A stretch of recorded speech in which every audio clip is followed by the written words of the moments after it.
Va toks gimsta naujas, nedidelis vėjo generatorius.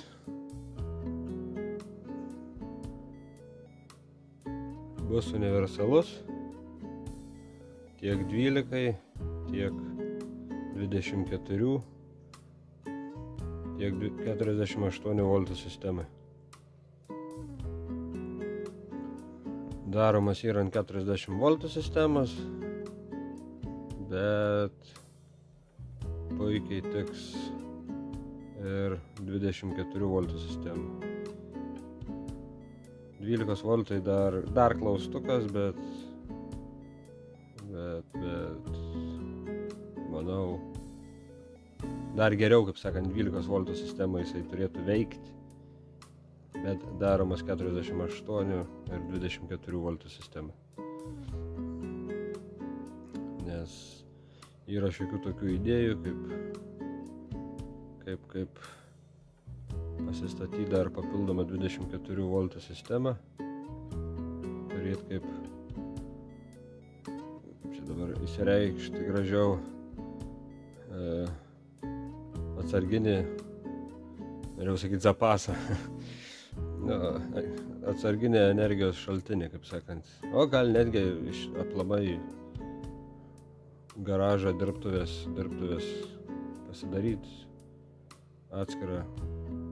Užteks 24 voltų sistemos, nebūtinai 48 garažai, vis tiek čia, kaip sakant, pagrindas apšvietimas, bošiukas, drelių, akumuliatorinių pakrovimas, grąžtas, kempas, jokių problemų. 24 voltų sistemoje 3,6 kW inverteris paveš be jokių problemų. Tai vat, žiūrėsim, kaip sakant, kokie sistemai geriausiai bus, ar 24 ar 48. Veiks faktas, kad ant visų, tik tiek, kad 48 sistemai reikės didesnio vėjo jau, nes čia yra 36 pazai, 12 polių, jau jo nominalas yra 500 apsisukimo. Tai vat, jis jau prašys trumpesnių menčių ir didesnį įsisukimą, žodžiu, reikės jam, tai veiks biškį prie didesnio vėjo, sakykime, pradės veikti nuo kokių 4-5, o nominalas bus ten 8, 10, 12, 14, jau čia, aišku, riba, bet labai gerai. Ir taip automatiškai vis mažėja. 24 sistemai mažesnio vėjo reikėtų, 12 dar mažesnio, bet atsiminkim tokį dalyką, 12 voltų sistemai reikia jau storesnį laidą, kad kuo daugiau amperažo atlaikytų, kuo daugiau didesniai sistemai voltažo, tuo gali būti plonesnis laidas, nes taip jau yra. Tai vat, dėl to ir padaryta, yra sudėti skirtingos apvijos, skirtingais laidų storiais. Tai va, žodžiu, surinksim, viską paruošim ir įtekinimo stakles ir bus visos katuškės protestuotos. Žinosim, kiek voltažų duoda ten prie 100, prie 2, prie 3, iki 700 apsukų. Ir paskui viską skaičiuosim pagal formulės, kaip priklauso, ką mes iš jo išgausim, prie kokių sūkių ir taip toliau. Ir žinosim tiksliai, ką mes galėtumėm iš jo išspausti prie 24, ten 48 voltų sistemos. Na, 12 pasiliekam, nebent va, pats storiausias 1,56 laidas, tai va, nebent tokį reikėtų. 48 voltų sistema iš aišku bus per storas, nes labai nedaug vėjų telpa, tik 27, tai gali būti, kad 48 voltų sistemai pradėtų krauti ten prie 300-400 barotų, apsisukimo, kaip sakant. Tai gaunasi kaip ir nenaudingas, nes reikėtų stipraus vėjo, kaip sakant, kaip laukti pastoviai. Tai geriau tada dėti plonesnį laidą, turėti mažesnį galingumą, bet kad tilptų daugiau vėjų, didesnis voltažas, greičiau prasidėtų krovimas. Na, viską parodys staklėse ir viską mes žinosim. Tai va, toks generatorius. Aišku, čia bus vidury rotorius su magnetais. Čia dabar statorius su blynu ir sukasi. Tai va, bus atvirkščiai, čia viskas stovės kietai, jau suksis ašis su rotoriu. Tai va, toks mini projektukas, kad nestovėtų tuščias stulpas virš garažo. Kol kas tiek.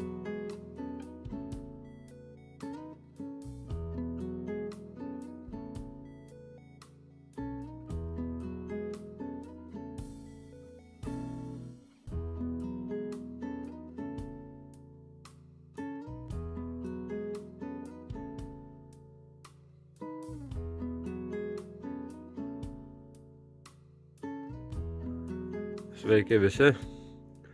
Nu, va, pamažu projektas juda toliau. Ką padarėm, tai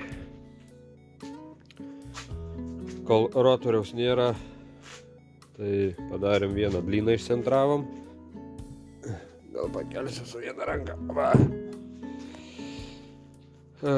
Išcentravom vieną blyną, priveržėm prie statoriaus, prisivirino, žodžiu, laikiklis. Bus ant dviejų blynų. Va, šitaip va. Bus tokie laikikliai. Tas irgi virinsis čia. Ir jisai stovės šitaip. Na, esmė supratot. Va. Ir čia iš galo eis kitas blynas. Ir ten bus kaip elektros variklių tvirtinimas, panašus, 4 ausim, pilnumoje užteks, nes svoris nėra labai didelis čia jau.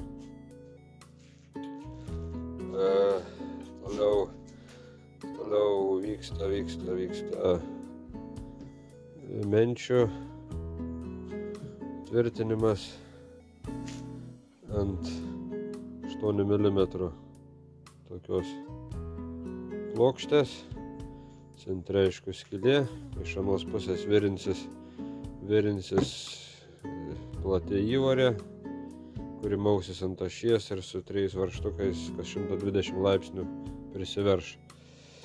Čia aišku irgi dar pjausis, virinsis veržlės, tam, kad įkišus mentę, atreguliavus kampus, ją užspaustų ir dar papildomai, kad mentė neišliektų, nes tas vien suspaudimas tikrai nelaikys. Dar skersai kontro varžtelis eis. Tai va, jau kaip sakant, menčių tvirtinimas praktiškai padarytas. Blynai yra, laukiam rotoriaus. Ir va, pats rėmas jėgainės. Žodžiu, čia statysis goliavietės.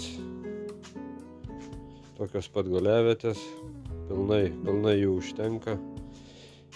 Viena iš viršaus, kita iš apačios. Susiverš tarpusavį. Eis ant stulpo. Žodžiu, čia ant ašies mausis. Po to jėgainė dėsis šičia, žodžiu. Bus jinai viskas lygiai, kaip sakant, kiaurai persigrįš 4-8 varžtais, prisiverš su šito kampuku. Pabandysim uždėti, geriau atrodys gal. Jeigu išeis, tuoj minutę telefoną padėsim.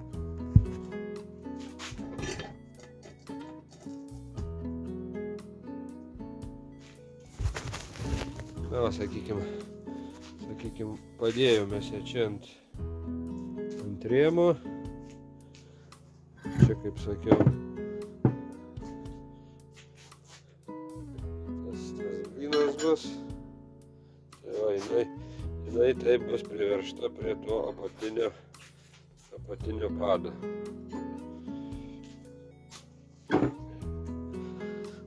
pado. Čia, kaip sakiau, guolis. Čia buvo daryta su ta mintim šone išneš, žodžiu, nuo centro jėgainę, tam, kad jeigu kada norėsim persidaryt ant užsilenkiančios uodegos, žodžiu, papildomą stabdžių. Dėl to viskas yra padaryta išnešta nuo centro ir čia, jeigu reikėtų, kad ištekintą guoliavietę privirti ar iš karto prie to, čia nesvarbu, ar tam gale paskui uodegą uždėti. Nes dabar bus uodega kieta, principas toks, kad tuo gal rasim po ranka. Neradom kaip po ranka, kaip tyčia. Žodžiu, čia yra 2 ant 2 kvadratukas, tai įkišęs 1,5 ant 1,5, man atrodo, į vidų kaip tik tinka. Žodžiu, bus gatava uodega padaryta ir jinai įsikiš į vidų, atsirems iki čia ir su 2 varžteliais bus kiaurai priveršta. Darysim kietą uodegą dėl to, kad, kaip sakant, aš būnu namuose, mano darbas namuose, tai man čia pasižiūrėti, jeigu reiktų sustabdyti ar ką priverstinai, kaip sakant, per automatus, tai dėl to ir nedarau tos uodegos. Plius kontroleris išmanusis, jisai turi funkciją numetimo, balastą, tai va, galima atreguliuoti antenų kažkokio galingesnio, kur jėgainė neįveiks jo ir automatiškai pakilus didesniam vėjui, pakils voltažas iki tam tikro nustatyto kontrolerį, tada eis visą energiją į teną ir paprasčiausiai to teno nesugebės pavilkti ir automatiškai jėgainė stos iš karto. Dėl to visą laiką reikia teną daug didesnį dėti. Teną varžą kažkokią šiluminę, kad žodžiu, sustabdytų jėgainę, nes per fazes tai čia yra jau, kaip sakant, kritiniu atveju ir jeigu labai bus didelis vėjas ir per vėlai, tai netgi net su fazėm nebepadės sustabdyti jėgainės. Tai pats geriausias yra dalykas per kontrolerį nustatyti voltažą, iki kiek krautų ir po to pasiekus tam tikrą voltažą jau persijungtų iš akumuliatorių į tenus, kad stabdytų jėgainį. Čia bus ant šitų špilkų, kaip sakant, uždanga, viskas bus paslėpta. Toks vadinamas kapotas bus padarytas. Žodžiu, viskas uždaryta, visi galai, viskas uždaryta. Čia dar papildomai sustiprinta, kad rėmas, kaip sakant, netyčia nelūžtų per pusę per tą vietą, nes vis dėlto guolis čia, svoris čia, laužimas, bet čia dar yra papildomai 3 mm juostos iš šonų suvirintos. Tai tikrai nenulauš, nes jau ir išbandyta iš tikrųjų tokie rėmai. Na ką, čia bus sraigtas, aptakas ir tokia va jėgainė, kaip aš ją vadinu. Pusę kilovato, tai 100% iš jos bus, o ten prie 10 metrų, tai aš tikiu, kad bus ir kilovatas tikrai, nes vis dėlto geležies yra 8 cm ilgio, vidus 13 beveik centimetrų, magnetai bus po 2 magnetus, magneto ilgis 40, plotis 25, storis 10 cm. Vieno magneto pritraukimo gale kažkas 30 kg. Tai va čia reiktų paskaičiuoti, kiek magnetų ir kiek iš viso kilogramų gaunasi viduj galios. Labai daug. Tai va su tokiais magnetais vien jau yra pliusas. Ir aišku, bus viskas testuojama. Laukiam rotoriaus. Jau tekintojus padarė, kol atsiūs. Suklijuosim magnetus ir dėsim surinkę patį tik tais generatorių įtekinimo stakles ir testuosim kiekvieną katuškę, kuri yra suvyniota skirtingais laidais, skirtingo apvijų skaičium. Ir, žodžiu, pasirinksim, katra bus mums optimaliausia, geriausia. Šitą jėgainę veiks ant 24 ir 48 voltų sistemos. Aišku, galima padaryti tokį ir ant 12 voltų sistemos. Bet 12 voltų sistema, kaip sakant, yra nenaudinga. Tai geriau yra bent 24, o geriausia 48. Na, čia guli menčių viena formos pusė, kurią biškį reikia dabar patvarkyti dar. Ir bandysim klijuot mentes. Na, bet čia kita tema. Tai va, toks gimsta generatorius. Kol kas tiek, visiems gero vakaro.